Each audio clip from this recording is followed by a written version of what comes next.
এইমাত্র অপবিশ্বাস এবার নতুন স্টাইলে থ্রি পিস পরে লুক ও ফিটনেস দেখিয়ে সাকিবকে চমকে তুললেন চিত্রনায়িকা অপবিশ্বাস। দিন যতই যাচ্ছে ততই পরিবর্তন ও ভিন্ন ভিন্ন লুক ধারণ করতে দেখা যায় অপবিশ্বাসকে।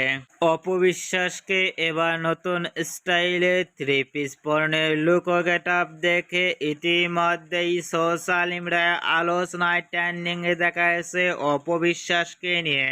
অপবিশ্বাসকে এবার নতুন স্টাইলে থ্রি পিস পরনের লুক ও ফিটনেস দেখে ইতিমধ্যেই ভক্ত ও শুভাকাঙ্ক্ষীরাও অবাক হয়ে পড়ছেন অপবিশ্বাসকে দেখে। অপবিশ্বাসকে এবার নতুন স্টাইলে ইতিমধ্যেই থ্রি পিস পরনের লুক ও ফিটনেস দেখে আপনাদের কেমন লাগলো নিচে কমেন্ট বক্সে জানিয়ে দিন আপনাদের মূল্যবান মতামতটি।